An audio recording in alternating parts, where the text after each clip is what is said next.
Hello, my name is Voya and welcome to my deep guide.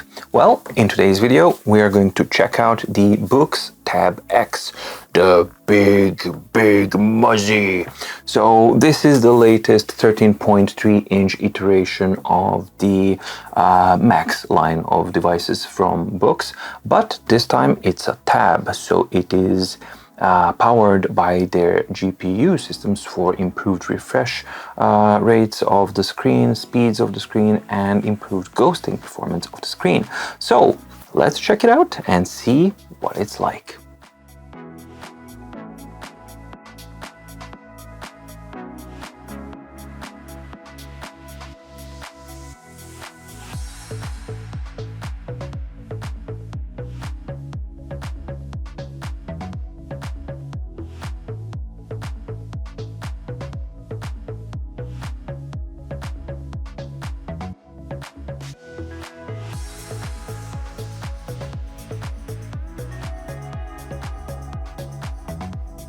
So the Tab X, it is now labeled like the Tab Ultra as the powerful e-paper tablet PC, right? So now it's like a blend between a tablet and a PC, and is A4 size to give you a better overview of your work.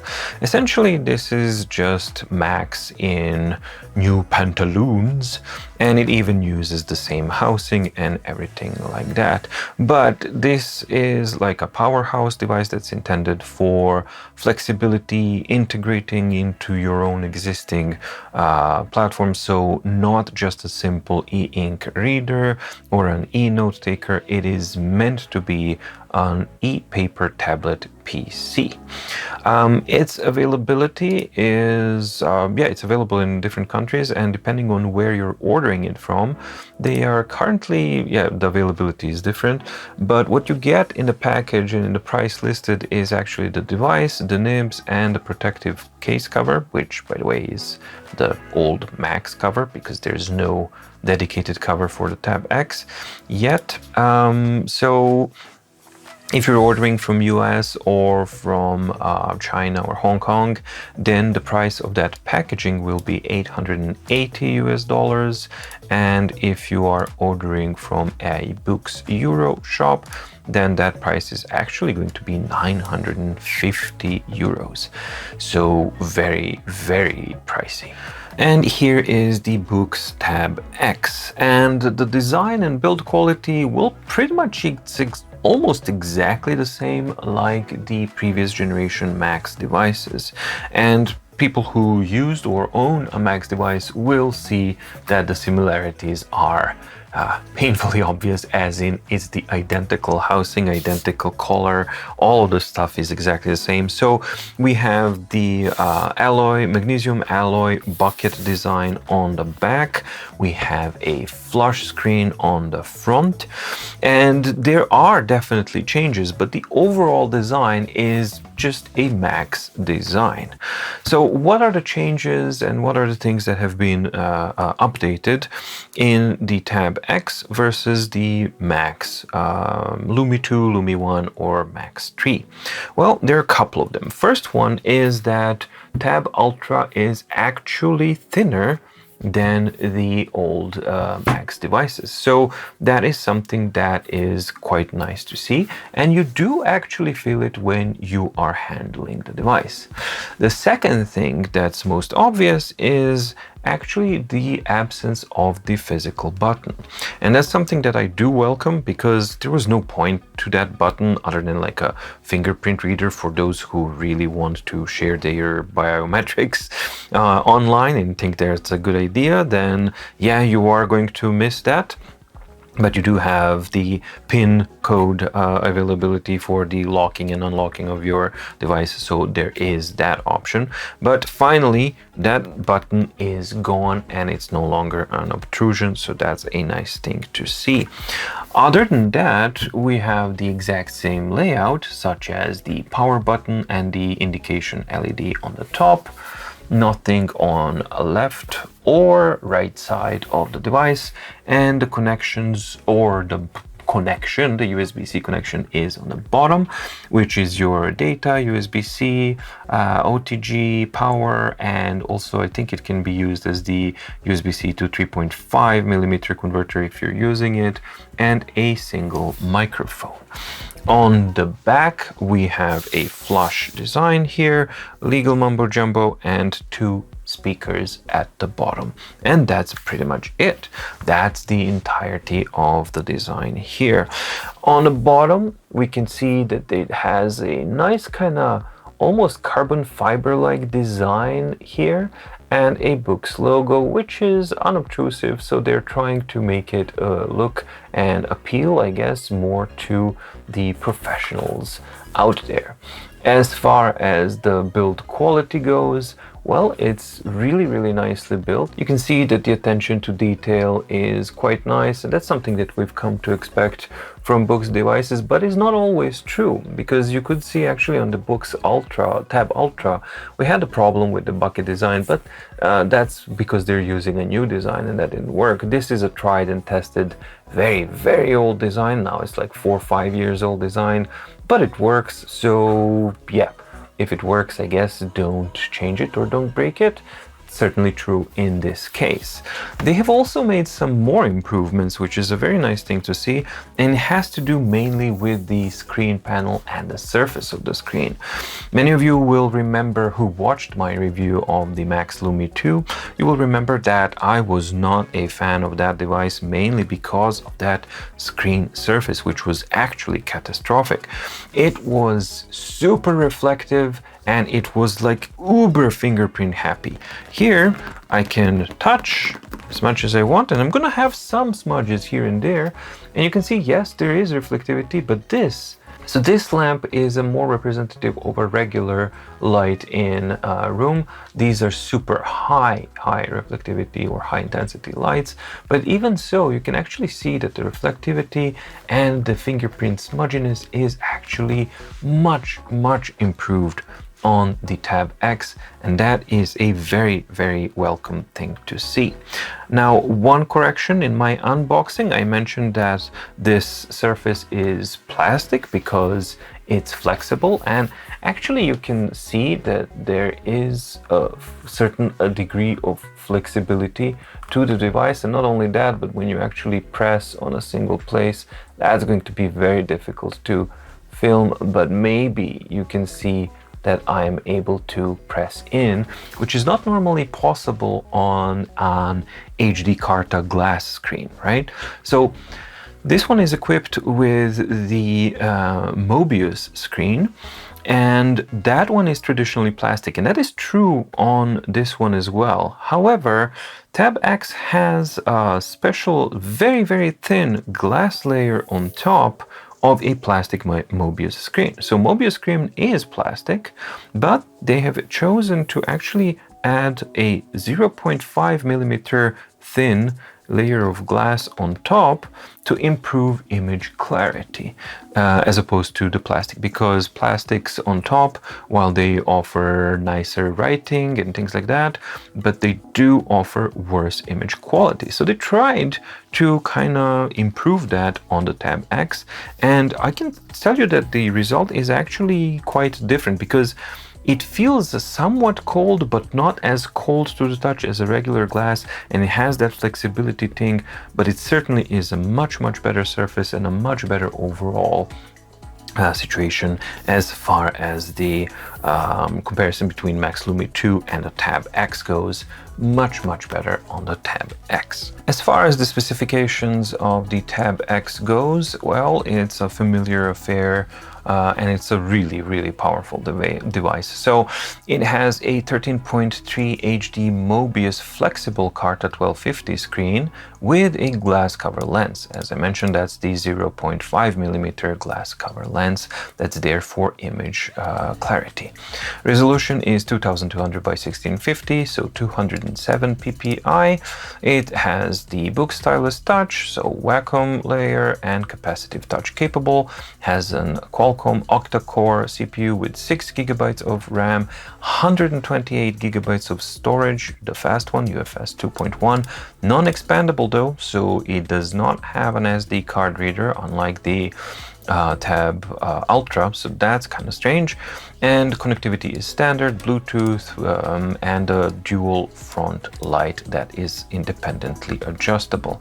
On the software side of things, it's running on Android 11. That covers, of course, variety of formats all over the place. And it also has, as mentioned in the description, has a power button, USB-C port. Yep, it can be used as an audio jack, dual speakers, a single microphone, G-sensor for auto rotation, 6,300 milliamp polymer battery, so not 6,000 but 6,300. And yeah, it is now thinner. I think from 7.2 millimeters is down to 6.8 millimeters. And for a device of that size, it's at around 560 grams, which is not that bad, to be quite honest. So overall, specifications are pretty much identical like the Tab Ultra, with the only difference, of course, being this screen and the absence of the SD card expandability that is present on the Tab Ultra. As mentioned in the specifications, so this is a Mobius flexible Carta 1250 13.3 inch 207 ppi e-ink display, monochromatic, of course. While the panel itself is plastic and flexible, we have that 0.5 millimeter glass cover lens that's there for clarity.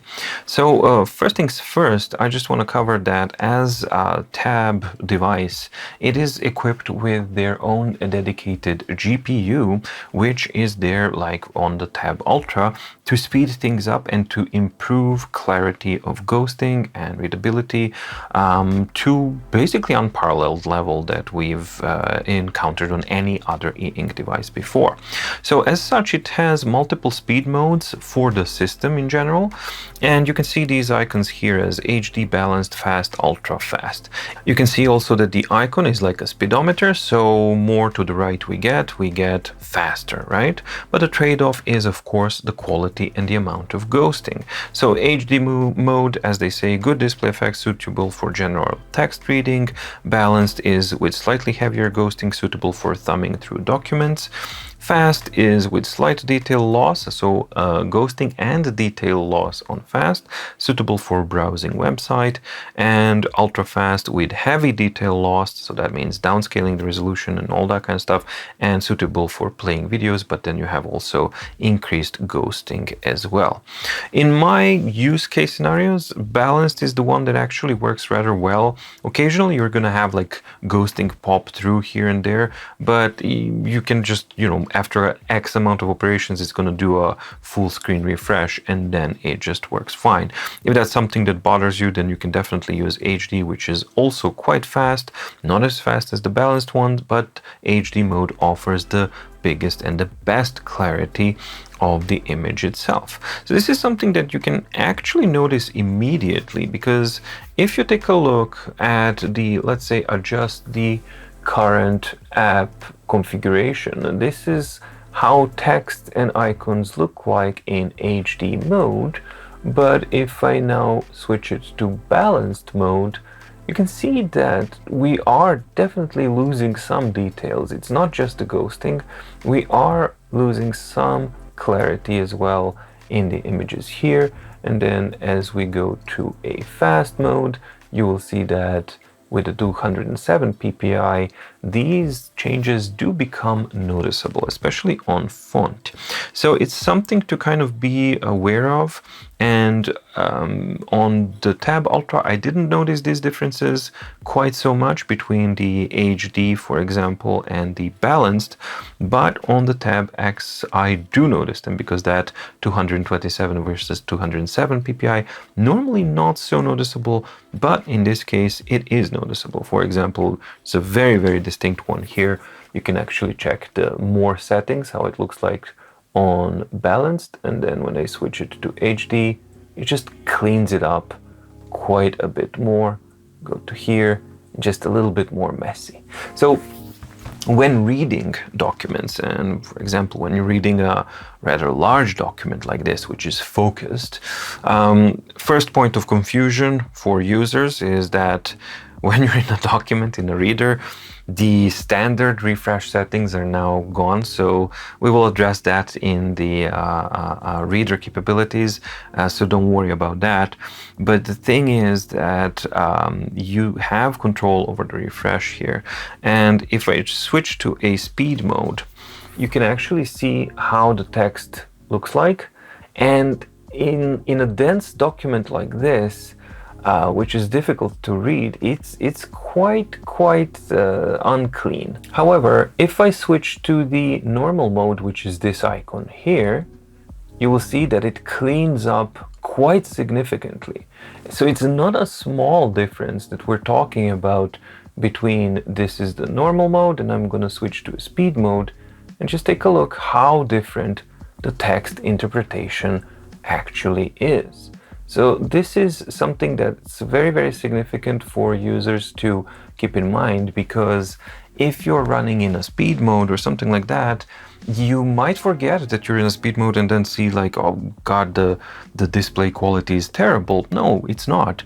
It's just that the optimizations are severe. So if you are in an optimized mode, yes, it will have an effect on the image quality. Now, since I'm talking about image quality here, I just want to clarify, I'm going to use the best possible options here so that you can see what the maximum capabilities or the potential is of the device, which means normal mode here. Let me just double check if maybe regal mode is a bit better.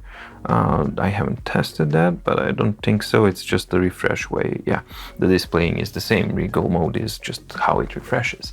So everything that you see here in image quality and clarity settings is going to be the normal refresh mode or the HD mode if I'm in a system view, unless I specify it differently. So the text in a normal mode, in higher quality, even when it's super dense like this and quite small, is actually quite clean and quite readable and enjoyable to read.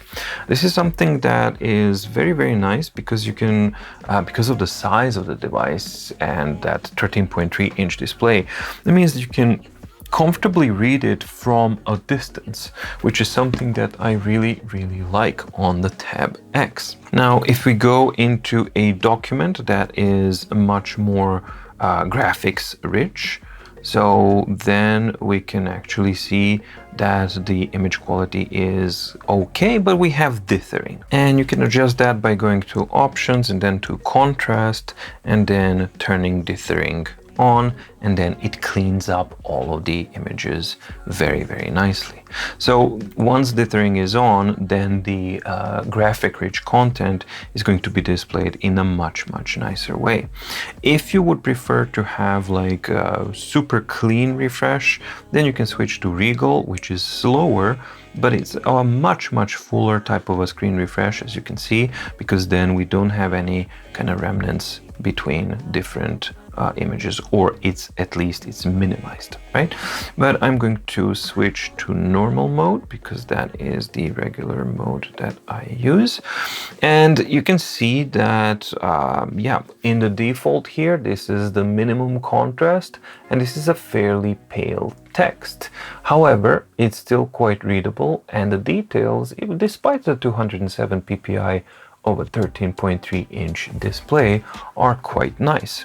However, if that's something that you don't like, you can easily enhance the contrast or enhance text. So I can just enhance text like this a little bit, and then it's not going to affect the images, just the text, and makes it pop up a little bit more, and then it just works like that.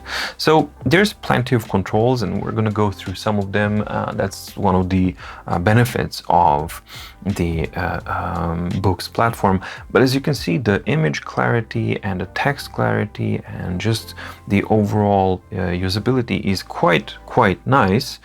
However, you do have to keep in mind that this is a 207 ppi display. So sometimes you will be noticing a little bit of fuzziness around the edges of the fonts. And if you are used to 300 ppi and that's what you're looking for, and the image quality or clarity is your absolute priority, then, well, you can't expect that from a 207 ppi display. Simple as that. Now, as far as other operations go, let's go into balanced mode and let's go into a browser so that we can see how this actually looks like. And this is a balanced type of a refresh. So even as such, you can see that the combination of speed and yeah, the clarity, like how good it is with ghosting, is incredibly good. However, the main value of the GPU-enabled tab devices is the speeds, and then you can just go even further. So now we're in fast. You have a little bit of a kind of a degradation of image quality, but it's not enough to actually deter me from using it in these types of cases. And as far as browsing goes, yeah, it's actually incredibly easy and nice to use. And of course, the responsiveness of the device is absolutely amazing. But you don't have to be in fast. The thing that I've noticed is that the balanced mode is, while it is marginally definitely slower, but it really works well as well on the on both Tab Ultra and especially on the Tab X. Because of that huge format, it's just really nice to use.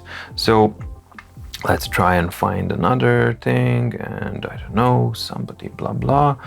Some people are talking about something, and there we go. So we have images here, so you can zoom in, you can check it out. You can flip it because it has auto rotation and it has a G sensor when you enable it, of course, because I did not enable it. So let's enable auto rotation. So I can just flip it into horizontal mode, and it's reloading. Yes. And then you can just read it like this. And yeah, if this is the type of kind of a format that you would prefer. So ton of flexibility, and that GPU definitely comes into play into transforming the usability, the real world usability experience of the tab devices from a tablet to an actually tablet PC, whatever they are calling it, but it's definitely a much more enhanced interactive experience, and therefore makes it a heck of a lot more usable. And as far as that usability goes, well, now you can actually effectively use an e-ink display to watch videos, which is perfectly awesome. So for example, now I am, I believe, in ultra fast mode. So let me just mute it down, and then you can see that we can just go into full screen mode, flip it over to the horizontal or the landscape view, and it is now actually quite usable. Yes, you do have some flickering and blinking, so somebody is going to be annoyed by that, but yeah, that is how that goes. So actually that was ultra fast. So if I go into fast mode, then it's even cleaner. And even in balanced mode, you have even cleaner images and image quality of the overall device. So in the HD mode, of course, you can't use it like that. That's just simply that's not meant for that. So for video, you can go between balanced, fast, and ultra fast. Now, for me, I think that the fast is more than good enough for video watching, but you do definitely have a little bit of a smoothness differentiation between fast and ultra fast. But the main difference here is that before we used to have an X mode in old tablets, and that one was barely usable because of the ghosting and everything. But this is the ultra fast mode, and it's more than actually usable in real life scenario, which is absolutely fantastic to see. So, and it's capable of doing, yeah, it's just amazing what you are able to do with this device. Same as the Tab Ultra was amazing and impressive as far as that speed and clarity goes. Tab X again, but in a even bigger format. As far as the Frontlight goes, it's actually quite nice. So we have the dual independently controlled Frontlight, and it is, of course, intensity, 32 levels of intensity adjustable. So, and now when I start increasing it, you can see that they've actually made it so that you have a huge low light range, which is actually quite nice because you can make it in very dark conditions. You can fine-tune it to simply illuminate it almost like a piece of paper, which is very nice. And then you go to maybe halfway. You can see that the clarity is quite nice. And then if you want to pump it up, it does go into a much higher intensity. And the linearity of the lighting is quite good. Yes, we do have some color bleeds here on the sides, and I think that if they are present, they should show themselves much more in the warm light. And yes, so you see a little bit of color bleed or light bleed on the sides, but nothing terrible. This is nothing that I actually would react to in any way negatively. It just works as I would expect it to. And the same thing, just a tiny bit that you can see on the sides. However, this is noticeable only in the absolute maximum extremes, and I never use it in such levels. So whenever I use it in normal situations, this is just not something that I notice at all. And my general impression of the Frontlight is that it's extremely pleasant and for the most part uniform, but you do see, for example, a little bit of a color bleed here, so it's not perfectly uniform. So it's not on the level of Kobo or Kindle, but it is a very good Frontlight in its own right. With the Tab X, you get the Boox Pen 2 Pro, which is the best Boox pen that is currently available, and that one actually comes along with the Tab Ultra as well. So it has pretty much all the shebang that they have. So the best quality driver here, the magnet, the eraser on the end, very nice build quality overall, and it's basically it's an $80 value, so something to definitely keep in mind. As a pen itself, you can find my dedicated review for that pen in detail. The only difference that I would actually say is that the version that I tested in my in-depth review had a squeaky noise kind of an issue, something that is not present on these new ones that don't have the orange tip. That's not something that I've noticed, and they generally feel a little bit better as far as the build quality goes. So yeah, one of the major concerns that I had with this pen when I did the in-depth review is eliminated in these versions that you get with the Tab Ultra and the Tab X. Overall, a very good pen. Would I buy it as my main driver just independently? No. But if I do get it with a device, would I be inclined to change it? Most definitely no, because this is a very good pen in its own right.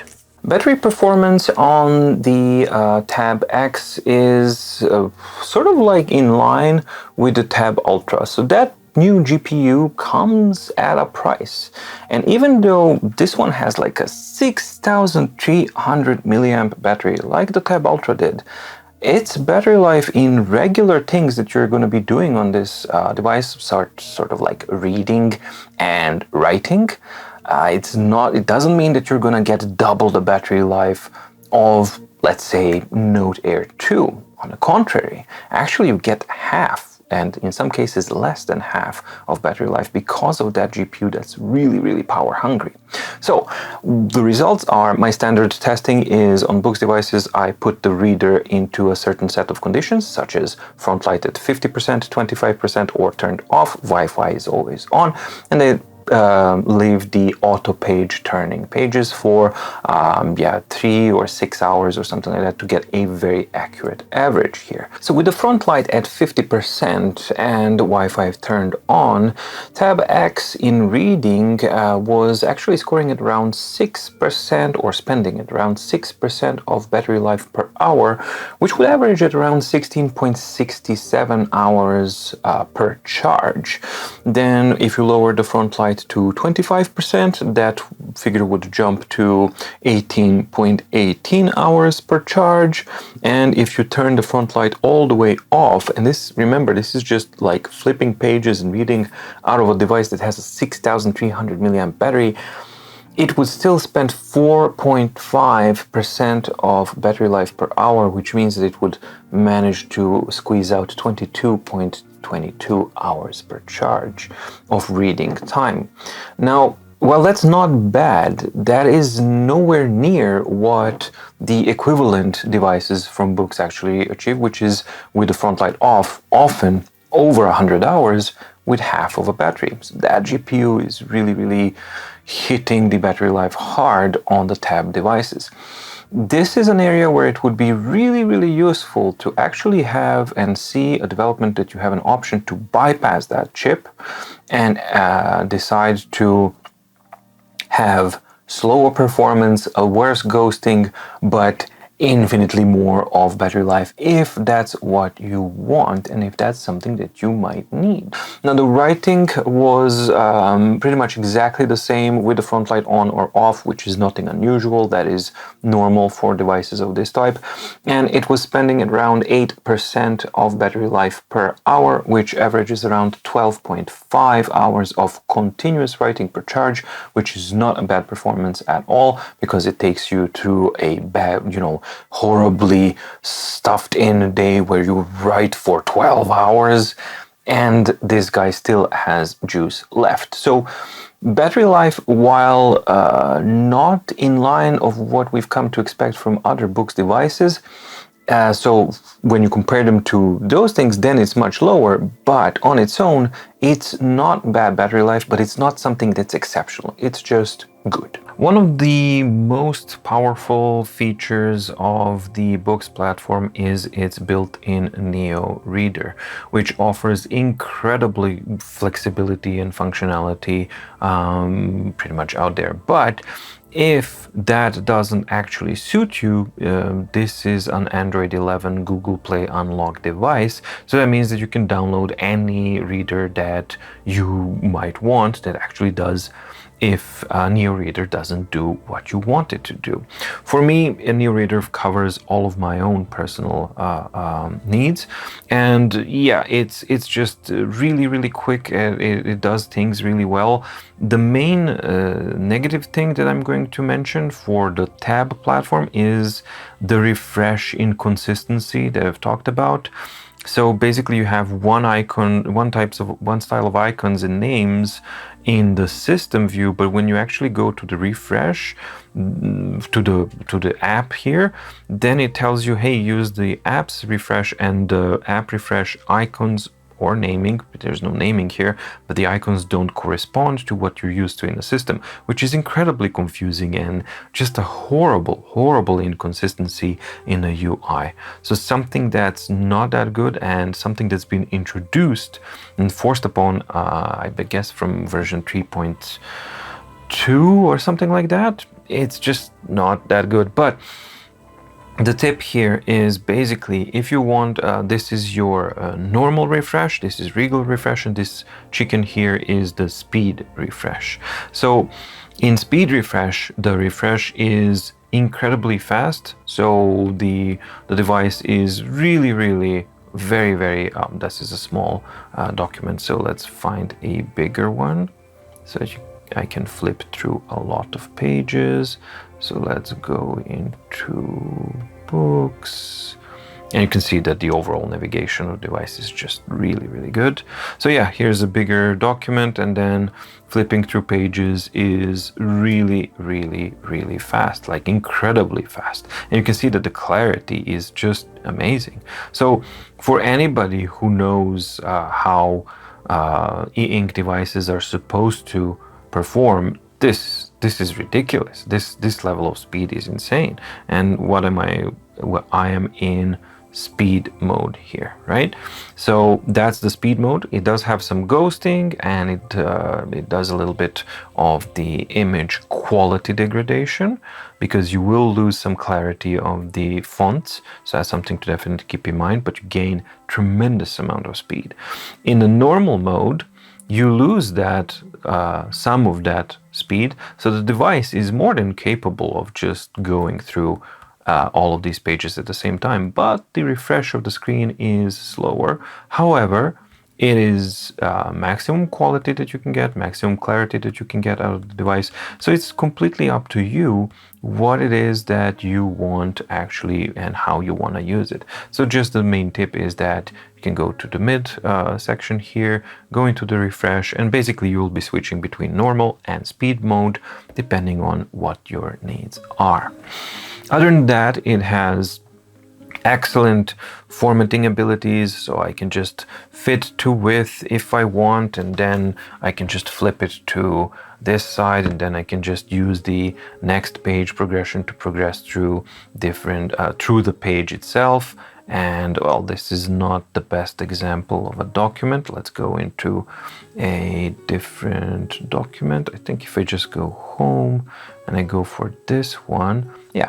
So this is a great example here because it's rather small, right?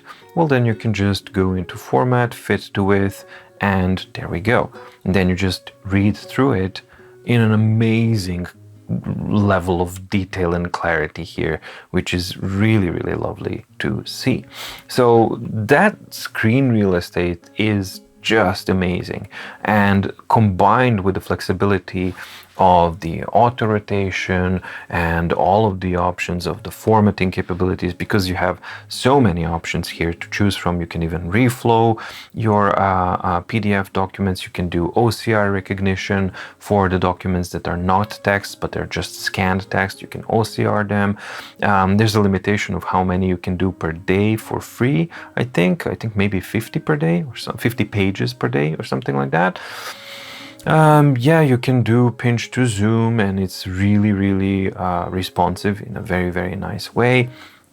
You can customize your main toolbar here so that you can, there's a huge amount of options that you can actually just use and actually add independent formatting styles, so increasing font size, decreasing font size.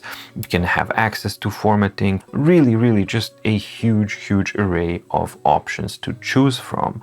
And then you also have the option to have navigation, which is really, really cool because it allows you to, I can go into article mode, then I can switch around these options and then kind of see, okay, I want it to go tom. Okay, so let's go like this. Then you will see quad 1, quad 2, quad 3, quad 4. If you want to set it up in a different way, then you can go to more option, and then you have crop, like is it going to be, where's the crop going to be like, and then you have the direction as well. So in this case it goes 1, 2, 3, 4, but maybe I would like it to go from left to right, so 1, 2, 3, 4. So then I can just switch it like that, and then we go 1, 2, 3, 4. So whether or not you have like a dual column type of text that's really small, so somebody asked like what would be the application of this. Well, let's say that you had like a text that had 2 columns of this text size, which is rather small. So then you could easily use the reflow option to actually go into article mode, and then you would use 1, 2, and then you would see the part of the column 1, part of the column 1, then column 2, in a full screen mode, making it far, far more readable. On top of that, you have individual contrast controls. You can embolden the text individually if you want, up to extreme values, of course. You can sharpen images, you can watermark, bleaching. That's basically just adjusting the white point of rendering. You can enhance dark colors. As I mentioned before, you have dithering as well that you can enable. Then in the formatting, you also have the ability to enhance text. So if your document is with a really, really thin or weak font, you can enhance it. You can adjust your margins, so you can increase margins, decrease margins. There's like a ton of things that you can do with the Neo Reader, and for me that's the most important part, because that flexibility of formatting coupled with this giant display, that is just a phenomenal combination altogether. And of course, on top of it all, you can annotate. You have a slew of tools to choose from, so a completely dedicated toolbar. And you also have the ability to disable, enable handwriting. By default, that option is here, right? So you can choose here, enable, disabled. But because I use that a lot, I've just extracted that shortcut and put it in my main toolbar here. So with the handwriting enabled, your pen will act like a pen, right? With the handwriting disabled, your pen is going to act like a touch input. And then it becomes extremely easy to highlight documents, highlight sections of a document. You can highlight them and underline them in different ways. You can use different colors. You can translate it. You can read it. You can do share it. You can link it. You can do tons and tons and tons of things. So this kind of flexibility for anyone who reads a lot, I think that it's a very, very powerful tool and a very important tool, and that's why it is definitely a incredibly useful and powerful reader type of a device.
Ink to pen distance on the Tab X is a fairly standard affair, so the standard 1 millimeter that we've seen on pretty much all of the Boox devices except for Max 3, which didn't have a Frontlight and was much closer.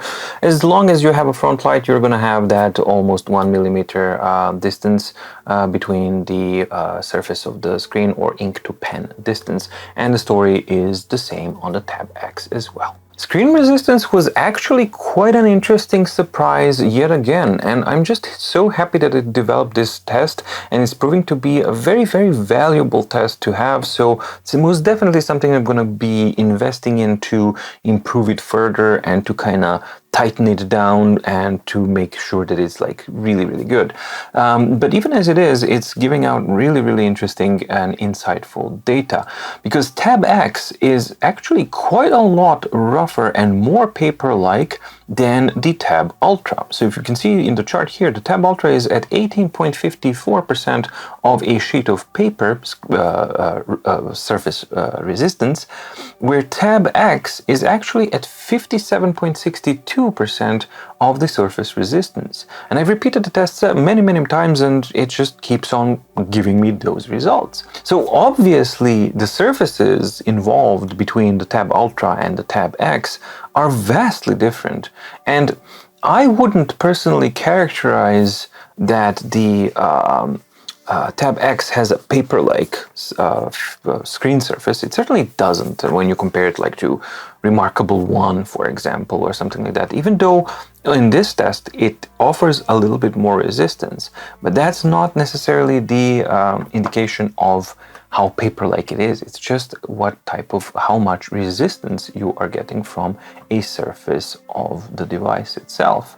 So it's not raspy like a paper-like, but it does offer a certain level of surface resistance, which is actually quite pleasant. And that, I think, makes sense why I found it to be very pleasant and easy to write on the Tab X. And now this test actually gave me a bit of a quantifiable result to explain why I enjoyed it quite a bit more than writing on the Tab Ultra. And then we have the D.E.S.T.A test to measure out the writing latency of different devices. And here again we have a surprise, but not so much of a positive one, just a general surprise. And because Tab X actually had the writing latency exactly the same as the SuperNode devices, so at 24.6 milliseconds, which is by no means bad. But for a GPU-enabled device, Tab Ultra was the one who shattered all the records and went under 20 milliseconds at 19.54. This one is actually quite a bit slower. So again, we have this kind of discrepancy that even though it's called Tab, it's not performing all the way like a Tab device, and it doesn't have all the Tab-like features, and it's just kind of strange. And I don't know, maybe this is going to be a software fix. Now I own this one, so I'll be able to track the updates and kind of measure after a while and then see if that's improved. Realistically, you're not gonna notice that big of a difference between writing between 24.6 milliseconds and 19.5 milliseconds, but when you're actually measuring this out, it's interesting thing to see that there is a difference between these two devices, and it's actually measurable.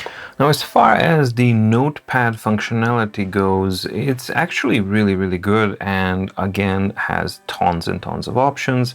However, not as good as it could and should be, because it has had quite a bit of time to evolve and to improve, and some of the things are not that good. So, but I'm gonna start from as far as the things that I'm not too kind of happy with is that the templates here, while you have a ton of templates, they don't actually kind of offer any kind of scaling. So the densest option that works fine on 227 ppi displays on a 207 ppi display is not that nice, and then the densest kind of spacing between the lines in the template that's available by default is actually quite large.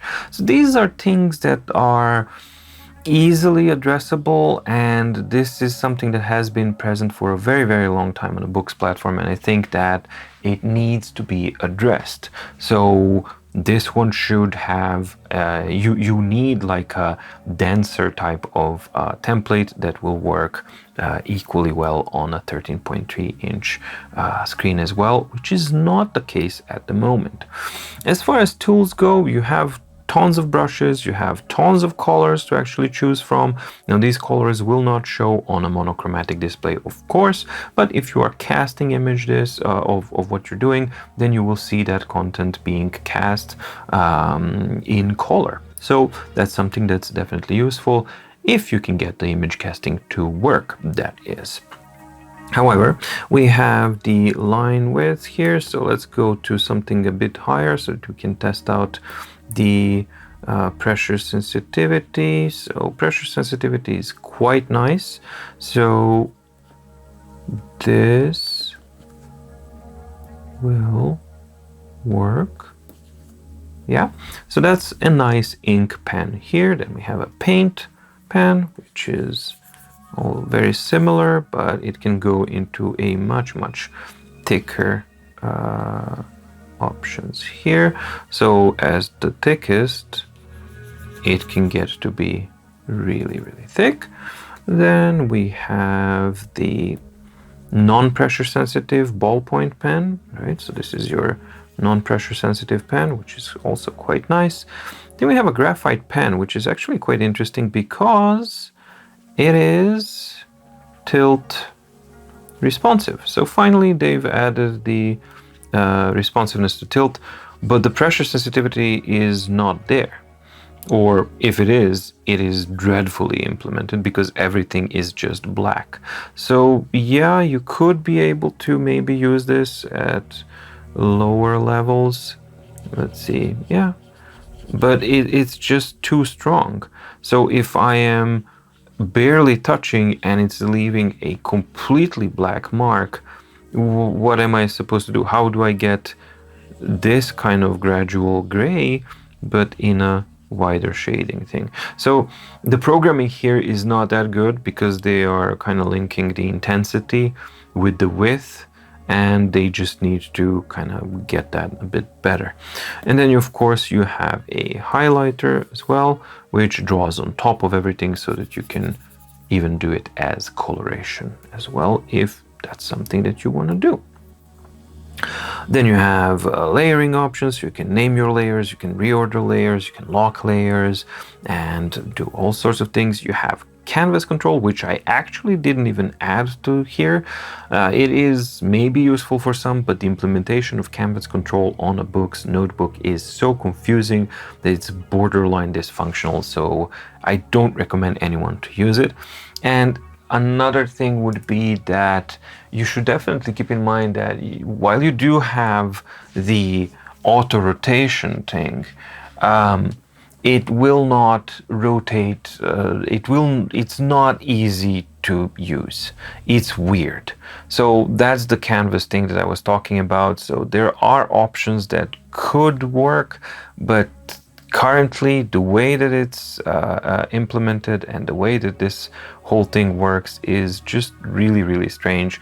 So I would instead actually advise you to choose which orientation of the notebook you want to use. So when you create it, so if you create it as a landscape, then use it as a landscape.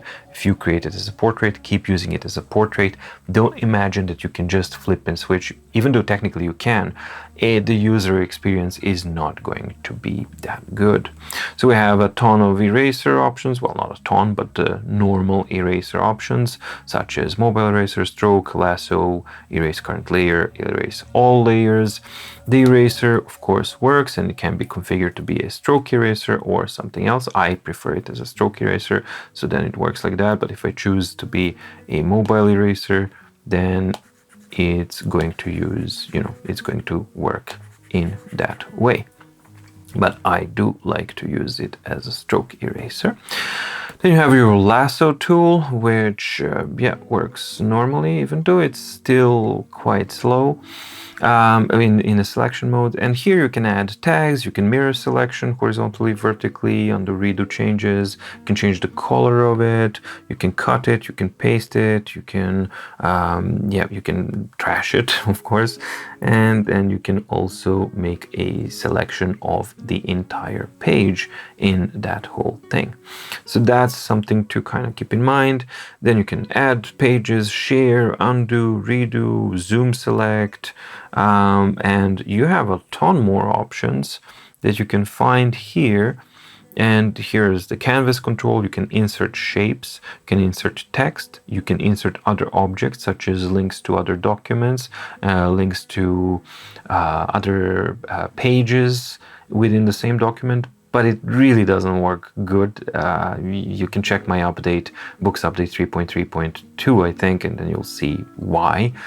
You can also have, in that same video, you will see the introduction on how the OCR recognition or handwriting recognition works, which has been improved, which is actually working quite well. So I do invite you to also double check the review that I did, or the guide of the Boox update 3.3.2, I believe the video is, or 3.3. and then actually get all the details on this stuff here. So you are able to also insert recordings into your notepads, audio recordings, right? So that you can, for example, let's just add this. So let's just show that, for example, because it's an important one. So let's go insert as well. And this is incidentally how you add things to your toolbar. So let's go back and I can have my recordings. Currently I have no recordings. This is where you manage your audio recordings. But if I go into insert, yeah, it says like you can insert recorder, pictures, attachments up to 200 megabytes and they become part of the notebook once it's exported. Link to a page, link to a website, but the recorder itself is automatically now recording what I am talking about. And then I can insert a tag. So currently it says like no tags, so I can add one tag here as a mark. Now I've talked that in the other video that you can't rename them while you're recording, which is kind of a shame because that's exactly what you would want to do.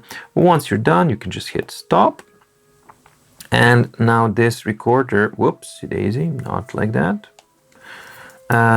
So this recorder here is now a object which I can select. And unfortunately I selected the W as well. So again, you can see there's so many little things that are just not working properly. They're not implemented properly. And that's one of the problems generally with the Boox platform, as in general. But if I up my volume here to some level, and then we can just click on this one or tap on it. The recorder itself is automatically now recording what I'm talking about. And then I can tag. So currently it says like no tags, so I can add one tag here as a mark. Now I've talked that in the other video that you can't rename them while you're recording, which is I can add one tag. So for example, the tags, the way they work is you just tap on it. I can add one tag here as a mark. And it jumps to that. Right, so extremely useful stuff for sure, and it's just that the implementation of it is not entirely complete, and there are things that definitely can be improved. However, as an overall platform for note-taking, it has a ton of capabilities, and while it's not as good as the Supernote, especially because of the hyperlinking and things like that, it is in its own right incredibly powerful and a really, really good platform to use. However, it most definitely has plenty of room for improvement, from user interface interactions, for links, for recorders, for the tags for the recorders, for especially the canvas user interface for the canvas and how to use it, and the scalability of the templates and things like that. There's plenty of things that can be and should be improved, but that doesn't mean that it's bad. It just doesn't mean that it's excellent. It's very good. So one of the major advantages of a platform like this is that it's running on Android 11, which is now actually has a home screen as well. So you have the traditional Android 11 experience here with the widgets. So you can actually arrange your widgets, you can set them up in different ways. But again, we kind of see things that it's not entirely done properly, because you can see here, which is ridiculous, that it's cutting out text. So it's just not fine-tuned. This is not like a finished release, and that's my main problem with Boox releases of the software side. For example, it's the refinement is painfully lacking on all of it. I mean, this is a flagship device, and imagine that you pay 950 euros for it, and you get the years-old flip book cover, a pen that is not a magnetic, it's magnetic pen, but it can't hook up magnetically to this device. And then it's like, okay, I'm fine with that. Then you start using it, and then you have this thing, which is cutting out the text on the user interface, and it's just not properly refined. So that's something that I'm not okay with, and that's something that's a problem in general with Boox devices and Boox implementation. It lacks that final 10%, which is the most important one, of TLC, or which is tender love and care, which is very, very important stage. So that's something that you're gonna see constantly throughout everything that you interact with the Tab X, Tab Ultra, especially the Tab versions, because they're using a different type of user interface here and different type of OS. That's something that's like a constant layer on top of everything. But that being said, it is an Android 11 and it is a Google Play enabled store. So despite those things that you will see in the user interface, you do have an incredibly fast, incredibly responsive device here, which the usability of it, for me at least, overpowers the clunkiness of the UI and the incompleteness of the UX, or the user experience, that you can actually see here. So yeah, you can install any app that you want, you can organize it in any way that you want, you can have them organized in this way, so you can manage them in different ways. So it's an absolutely fantastic platform, and I think that it's a rightful way of actually calling it a tablet PC, because it is kind of getting into that area. So incredible power here. So you can install your Kindle, you can install the Kobo reader, you can install Comixology, you can install Audible, you can really Spotify, Netflix, I mean, if you want, if that's what you're up for. It's an Android 11 tablet with a Google Play Store. That's what it is, essentially. Now, as such, it's really difficult to talk about other functionality with any kind of limitations in mind, because it is an Android 11 tablet with a Google Play Store. So you can install technically whatever you want, and most of the stuff will work perfectly fine. Now, where the things kind of go meh is that the support for writing apps is going to be limited, and you still need to work with apps that are optimized for e-ink displays. Currently, to my knowledge, the non-native notebook apps are the Evernote and the OneNote that you can use on this one. Anything else will have a horrible lag, and that's pretty much how things are. So this is not up to them. This is something that the app developers have to do, and Evernote and OneNote have done that. So you can actually use those on the Tab X and expect normal kind of writing latency. Maybe not as fast as in the regular notebook, but definitely close. As far as the regular other functionalities go, well, there's plenty, again, to choose from, but there are a couple of things to kind of mention. So if you are concerned about the distraction-free thing, well, you can just turn on the do not disturb option, and you can also turn on mute, right? So if you have those two, do not disturb and mute on, you will not see notifications and we will not hear them. Therefore, presto, distractions free. If you don't want to have a distraction on a Google Play enabled device, such as Facebook pings or things like that, well, don't install the app like in the first place. It's a painfully obvious thing, but it seems like some people need to be kind of told that. So if you're distracted by a Facebook Messenger or an Instagram or something like that, don't install it in the first place, and then you won't be distracted by it. Should be a common sense thing, but there we go. So you have these options to make it a non-intrusive Google Play device, which is great. Then we have a split screen option, which I do like. So why am I not? Oh, because I was in the options. Yeah. So split screen is system-wide. So you can actually choose between horizontal mode. Yeah, you have to be in an app to actually trigger that. So you can have split screen in horizontal mode. It's going to split it like this. And then you can choose from either notebooks, which is by default, right?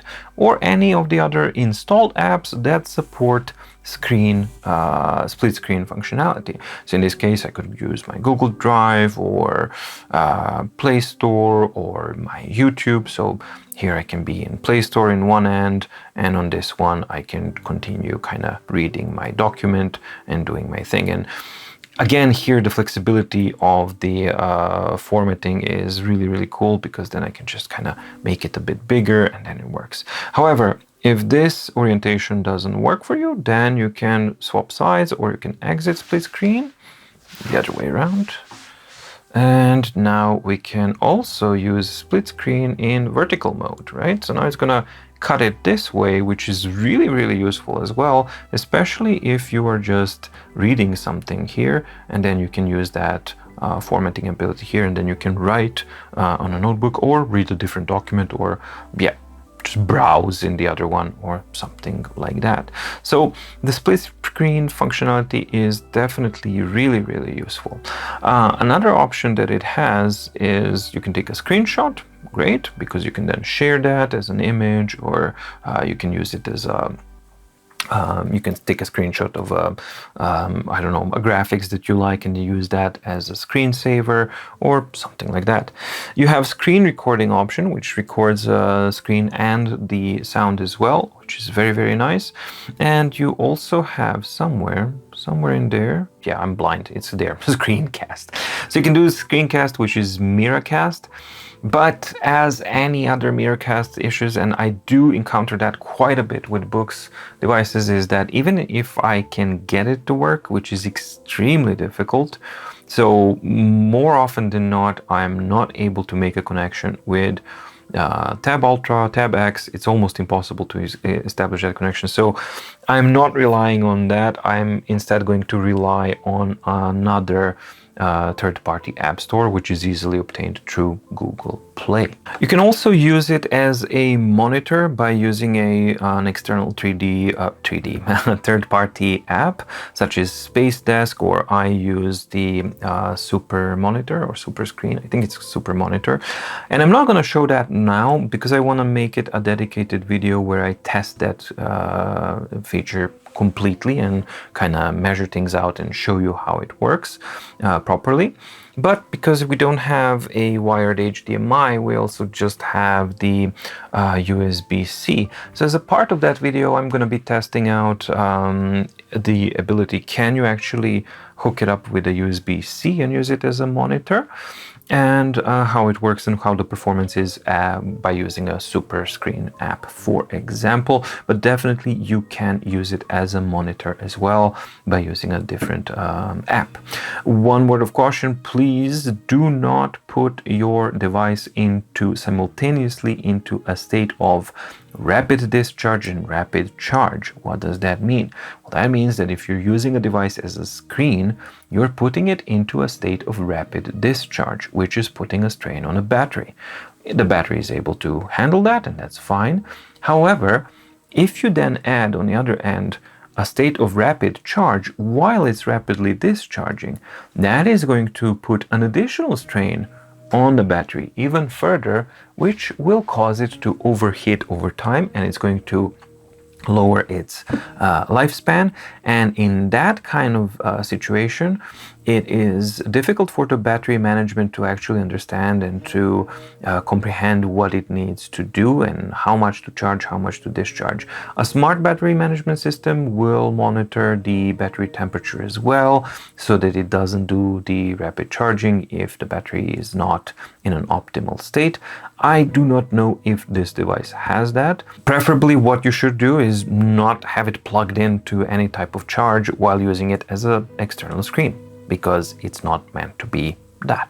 Simple as that. And finally, you can use it as a USB OTG as well. So you can hook up this as a USB hub, and then it can use storage, it can use the power pass-through. But I've never been able to get the HDMI out from any of the Boox devices, even though I can get it from other tablets and phones, Android phones and tablets via the same hub. I get the HDMI out. I do not get it on the Tab Ultra or the Tab X. So this is something that is device specific. Similarly, I wasn't able to get the LAN connection to work, but the storage worked just fine and the power pass-through worked fine. However, I couldn't get the power pass-through and the storage to work at the same time, either with this one, but that's something that's gonna really depend on the hub itself that you use. But you do have the USB OTG functionality on it as well. So while it does not have SD card reader expansion, you can use those mini little drives or an even USB-C to SD card if you choose to do so. You can just plug it in there and then have a SD card expansion that way. And finally, you can use the Bluetooth for any kind of different externals. So underneath the table here, I have this keyboard, which is now Bluetooth, and I have this one as well. So I'm just going to switch it to the Bluetooth channel as well here, and I'm going to see if they're getting automatically connected, or should I get into there to see? Well, normally this will work as it should. For some reason it's actually now not.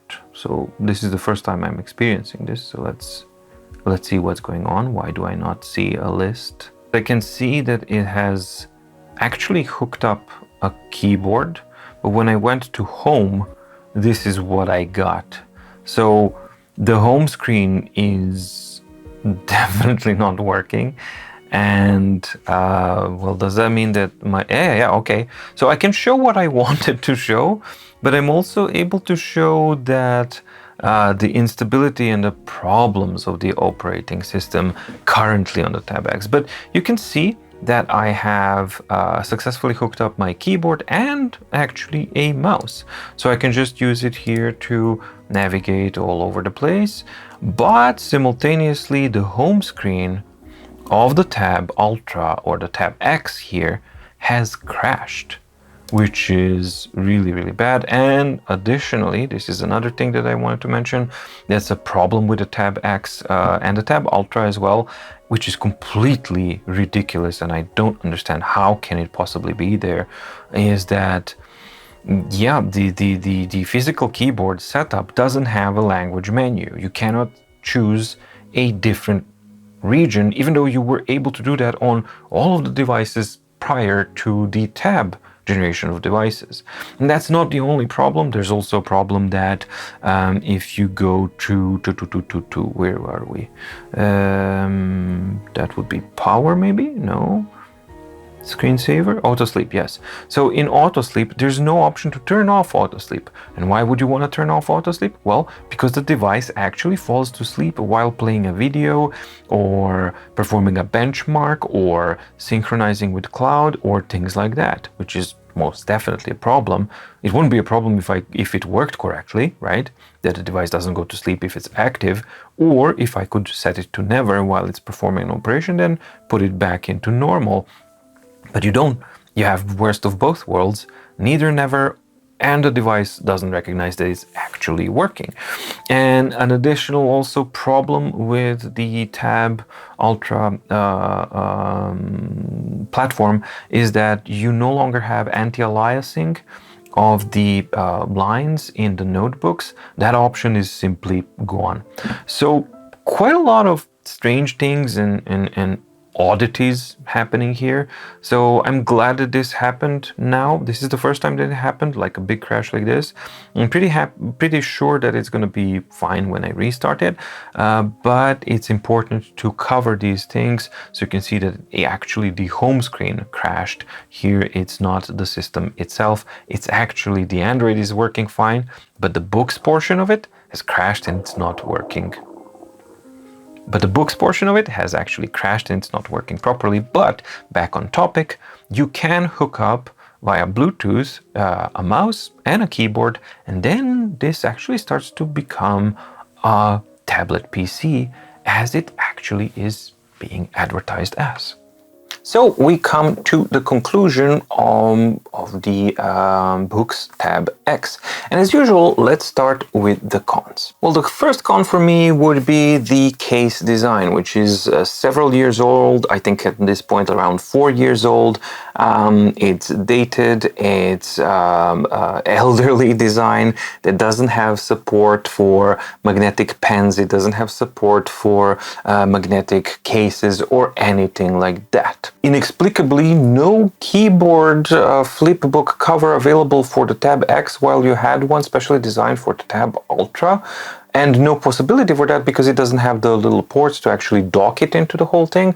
So that's also a very, very strange thing to see. Battery life, while objectively good, it's nowhere near what you would expect from a Boox device with such a massive battery equipped. No SD card slot. The Tab version of the Boox OS software has some ridiculous limitations and omissions, and on top of that you have all of the regular Boox software issues, such as a very, very steep learning curve and screencasting that barely works. For me, it doesn't work at all, and it barely works for anyone else. So you're forced to actually look for a third-party solution. And for a flagship device, almost $1,000 device, no dedicated accessories that were designed for this device to actually let you enjoy the best of what Boox has to offer.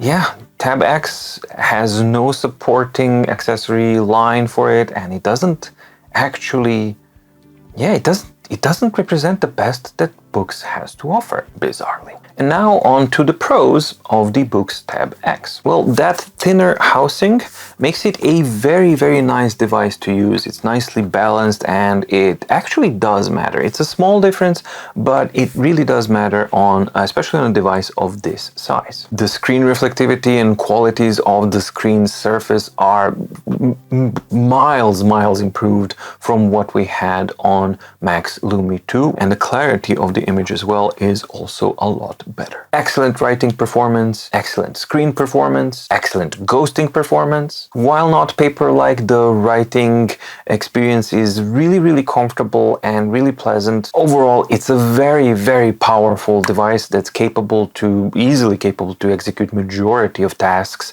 at a very comfortable level. Google Play, right out of the box, completely, all of the Android 11 functionality right there. Excellent versatility of a device, and can easily actually start to bridge the gap between an e-ink tablet and an e-ink tablet PC. So I think it's advertised correctly. It's just a shame that it doesn't have accessories to kind of support it, and that it doesn't support hardware keyboard languages. Come on, people, what the what? So let's summarize the Boox Tab X. Well, right off the bat, I would have loved to have seen an actual 13.3-inch tab device, which means a new design that supports magnetic pens, that supports magnetic covers, that has a keyboard for it, and all of that kind of stuff, and an SD card slot. So a tab device. I was also hoping quite a bit that the bizarre issues that are associated with only tab version of the OS would be ironed out by now, but unfortunately they're not. So we're 3 months in with the tab line from Tab Ultra, and still, nope, they're all there present, and that's not a good thing to see. And it's disappointing to see that something that's supposed to be the best your company has to offer, right? It's the biggest and the baddest and the best of all. It's your flagship, it's the thing that we're supposed to be most proud of. Doesn't even get to have its own line of accessories. Kinda sad. However, despite all of these points, which are objectively there, the fact remains that the Tab X, even as it is, warts and all, just as it is right now from the moment of making this review, it is the most powerful, most versatile, and simply the best 13.3-inch monochromatic e-ink device on the market today, bar none. And while I think that Tab X should have been a new thing, a flagship, a full-on flagship experience, it's not that. But even so, it managed to impress me so much that I have actually purchased this very unit from Boox themselves and bought it for myself. So that's the bottom line for me. You know, warts and all, everything, after spending time with it, I simply did not want to return this one, so I bought it off for me, and I finally now have a 13.3-inch Boox device. And it's now mine, all mine. And in the interest of full disclosure and transparency, no, I have not received this for free. I have received a 10% discount, which is their regular discount that Boox offers for an open box deal, because I opened the box and then I purchased it in that state. So I purchased it as an open box device. So the price for the device alone is, without any accessories, is 880 euros, and I got the 10% off of that, so I paid 792 euros for my Tab X, with no nibs, no flipbook cover or anything else, just the device alone. Alright, that's it. I hope that you found the video interesting, informative and useful. If you did, please like and subscribe and ding the notification bell down in the description below to get notified when new videos come out on my deep guide, and there's gonna be plenty more coming. For example, yes, finally, that too is gonna happen on my deep guide. So yeah, lots of useful and interesting stuff coming up, so make sure to subscribe. Also, if you do like the work that I do, please do go and check out the mydeepguide.com/shop, and you can find the My Daily Organizer 2023 on it. What is a My Daily Organizer? It's a hyperlinked PDF file that satisfies all of your yearly, quarterly, monthly, weekly, daily organizing and journaling needs for personal, professional use. Doesn't matter, you can choose or combine, and you can find more details in the description below in the dedicated My Daily Organizer playlist. Tons of info, so for you to actually inform yourself and see if that's a product for you or not. Shoot down in the comments below what you think about the Tab X, what your opinion is, what your wishes are, and yeah, just let's start up a conversation there so that we can see what people are thinking about this device. Thank you so much for watching. Stay safe, stay healthy, and see you in the next video. Bye.